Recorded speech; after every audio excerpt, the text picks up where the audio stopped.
Bien, entonces en este estudio de las cónicas vamos a comenzar con el estudio de la elipse. Como se podrá ver en la figura, una circunferencia es cuando se le atraviesa o se intersecta un plano horizontal, ¿no? Pero una elipse es cuando se atraviesa un plano inclinado. Por lo tanto, la figura viene a formarse como se ve en la silueta la elipse, ¿no? Bueno, las otras cónicas se va a tratar en un momento posterior. Entonces comenzamos con la definición de la elipse. La elipse es una curva ovalada que se asemeja a una circunferencia alargada. Más precisamente tenemos la siguiente definición. Bueno, esta es una definición más matemática. Dice definición geométrica de una elipse. Una elipse es un conjunto de todos los puntos del plano cuya suma de distancias desde los puntos fijos F1 y F2 es una constante. Estos dos puntos fijos son los focos de la elipse. Ahí está la figura de la elipse. Entonces, esa elipse tiene estos puntitos llamados focos, ¿no es cierto? De los focos, la distancia que hay hacia el punto P y del P al otro foco es una distancia constante.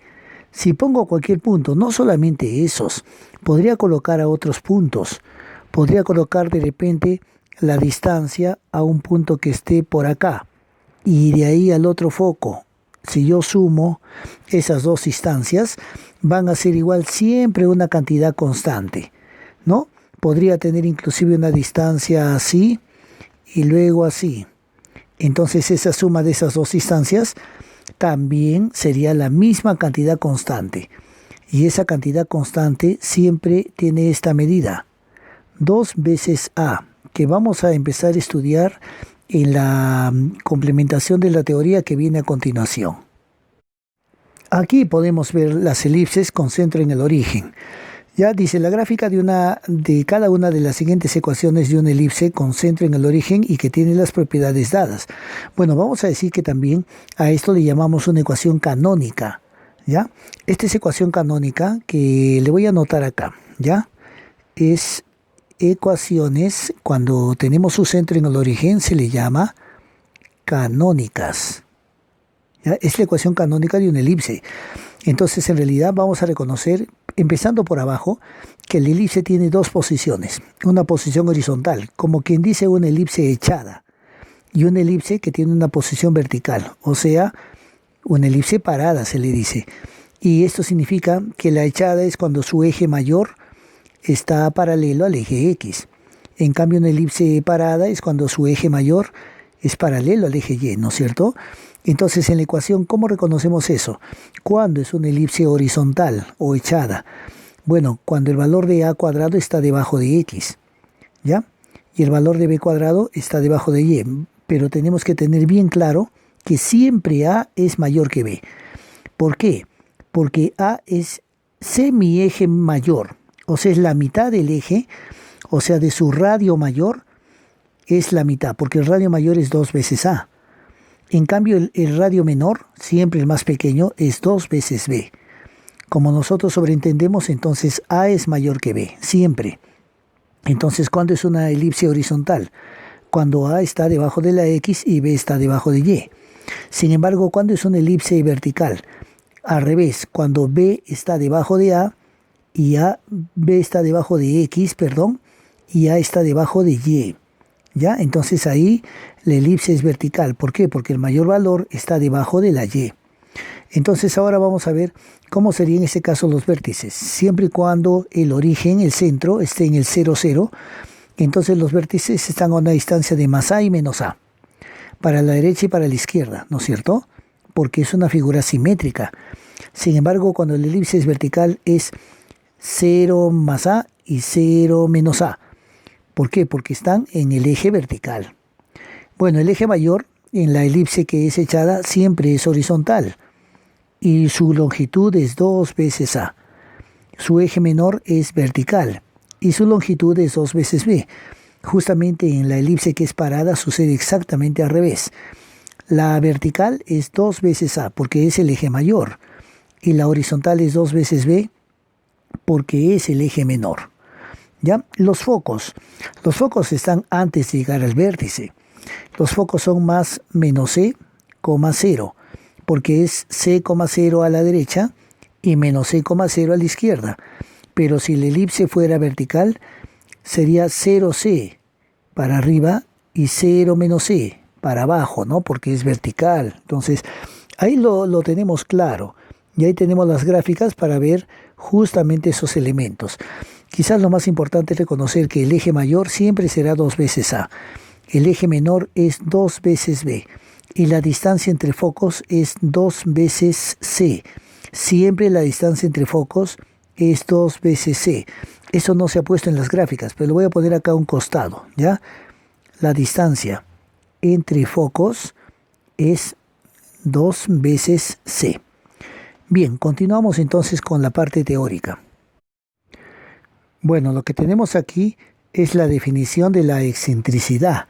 Entonces, en la excentricidad simplemente es una formulita que viene a ser C sobre A. La excentricidad es C sobre A. No nos olvidemos que C es la semidistancia focal, ¿no? Porque entre foco y foco es 2 veces C. Pero acá dice C, es como si fuera del medio hacia el foco. Sobre A. ¿Y qué cosa es A? A es la longitud del eje mayor, del semieje mayor, ¿no es cierto? Entonces es el de excentricidad. Pero la excentricidad, ¿qué indica? Más o menos es cuán proporcional es la curva, qué relación tengo entre la distancia focal y el eje mayor.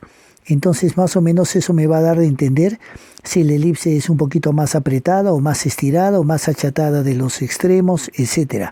Vamos a ver unas figuras a continuación. Acá, por ejemplo, tenemos en esta figura varias elipses donde nos demuestra este efecto de la excentricidad, ¿no? Al variar la excentricidad. Por ejemplo, miren, una excentricidad que sea 0.1, muy pequeña, es muy cercana al 0, es prácticamente casi como un círculo, lo cual indica que hay muy poca variación entre las longitudes del foco y el eje mayor.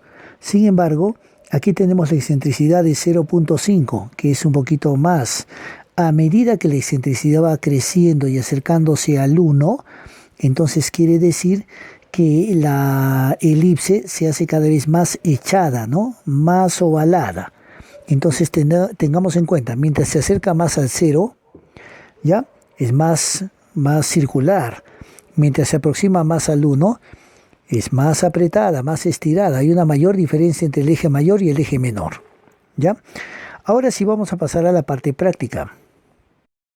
En este ejemplo número 1 nos pide: encuentre los vértices, focos y excentricidad de la elipse.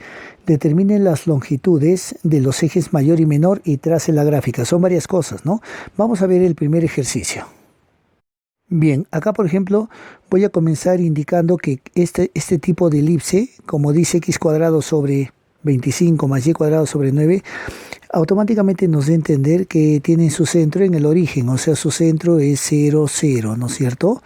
Pero ahora vemos de que el valor mayor siempre es a cuadrado, y esto es 25. Esto quiere decir que a vale 5, ¿ya?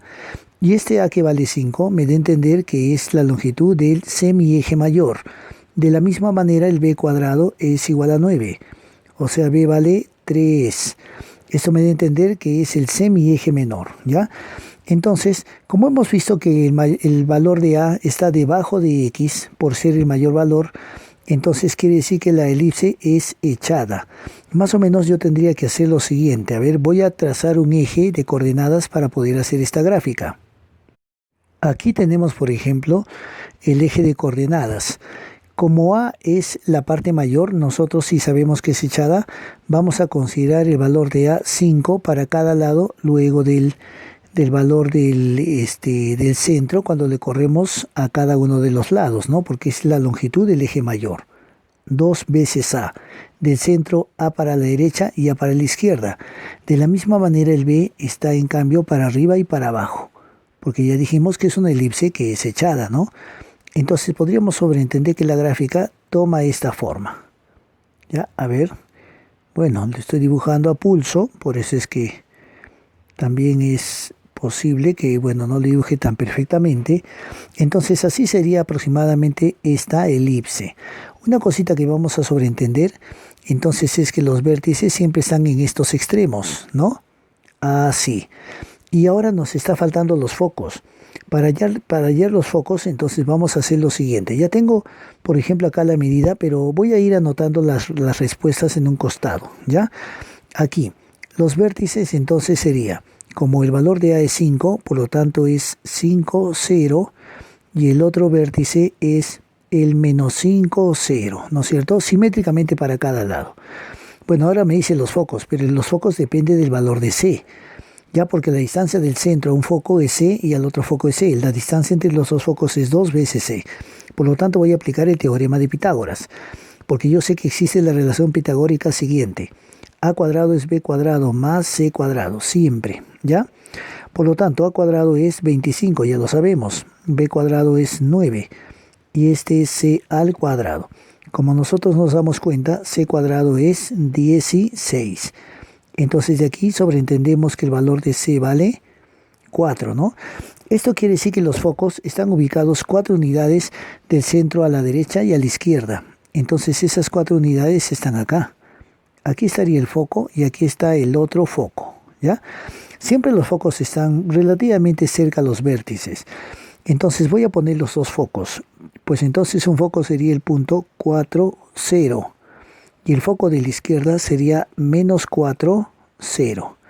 Ya tengo los vértices y tengo los focos. Acá me dice encuentre los vértices, focos y excentricidad de la elipse. Bueno, pero la excentricidad nosotros sabemos que es C sobre A, ¿sí o no? Por lo tanto, la excentricidad le vamos a poner que es C, pero C es 4, sobre A, y A es 5. Entonces simplemente sería 4 quintos. Ya, y finalmente ahora me está diciendo que tenemos que expresar la longitud de los ejes mayor.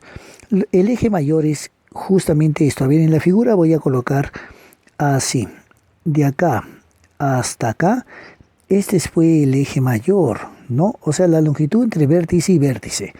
Por lo tanto, yo le voy a colocar aquí, ¿ya? La longitud sería 2 veces A. Ese es el eje mayor. Bueno, para que esté más claro y más específico, le voy a colocar así. Ya, el eje mayor es 2 veces A. Por lo tanto, como A vale 5, sería 10. Eje menor es 2 veces B. Como B vale 3, entonces sería 6. ¿No? Ese es el eje menor. Bueno, y tras la gráfica ya la tenemos la gráfica ahí. Ya pasamos al siguiente ejercicio. Bueno, aquí vamos a hallar exactamente lo mismo del ejercicio anterior. Sin embargo, todas las ecuaciones son iguales a 1, ¿no? Entonces, lo primero que podemos hacer es que todas las expresiones que están acá las dividimos entre el término que está numérico, 36, ¿no? Entonces, de esa forma, esta ecuación de la elipse la expresamos de la manera ordinaria. O sea, novena y novena me va a quedar x cuadrado sobre 4, ¿no es cierto? Más, y cuarta me va a quedar aquí y cuadrado sobre 9. Y aquí me queda igual a 1. Ya, ahora sí está más fácil, ¿no? Otra vez podemos sobreentender que el centro es 0, 0, ¿no? Pero nosotros ahora vamos a poner que A es ¿cuánto? Siempre A es el mayor, por lo tanto es 9. Entonces A es igual a 3. Y el B cuadrado es el menor, que es 4. Entonces B es igual a 2. Muy bien, entonces comenzamos con expresar las soluciones que están acá. Lo primero que me han dicho es que encuentre los vértices, pero me voy a dar cuenta que A, que es el valor mayor, está debajo de la Y. Entonces automáticamente esta es una gráfica de una elipse que es parada, ¿no es cierto? Voy a dibujar el eje. A ver, un momentito. Bien, ahora sí. Como sabemos que la elipse es parada, ¿no? Es vertical. Entonces sabríamos que los vértices están para arriba y para abajo. Por lo tanto, como el valor de A es 3, para arriba sería 0, 3. Y para abajo sería el otro vértice, 0, menos 3. De la misma manera que en la longitud del eje menor, nosotros sabemos que como es 2 y 2 para cada uno de los lados, izquierda y derecha. Entonces los vértices están a 3 unidades. En realidad estarían acá y acá. Un poquito pequeño, ¿no? Y sin embargo el valor de B, que es el eje menor, está acá y acá. Tratando de dibujar esto de una forma correcta, tendría así más o menos, ¿no? Así tendría la elipse, ¿ya? Una elipse vertical. Entonces tengo los vértices aquí, vértice y el otro vértice. Entonces voy a colocar esa parte de los vértices, bueno, ya le puse, y ahora me falta la distancia focal, pero recordemos que eso se hace con Pitágoras. A cuadrado es b cuadrado más c cuadrado, pero a cuadrado es 9 y b cuadrado es 4, entonces acá tengo c cuadrado. ¿Cuánto saldrá el valor de c cuadrado? Pues sale 5. Entonces de aquí veo que c es la raíz de 5. Eso quiere decir que los focos serían así. El foco que está arriba sería 0, raíz de 5, que es 2, y algo más, ¿no? Y el otro foco sería 0, pero para abajo, menos raíz de 5. Más o menos puedo sobreentender que entonces los focos están aquí. Aquí está un foco, y el otro foco está aquí, ¿no? Para esos extremos, ¿ya? Entonces tengo ahí la gráfica, no le he puesto los valores numéricos, pero cada cuadradito se sobreentiende que es una unidad. Tengo entonces los vértices, tengo el foco, y ahora voy a colocar lo siguiente que me están pidiendo, que eso es la excentricidad. Bueno, ya sabemos que la excentricidad es c sobre a.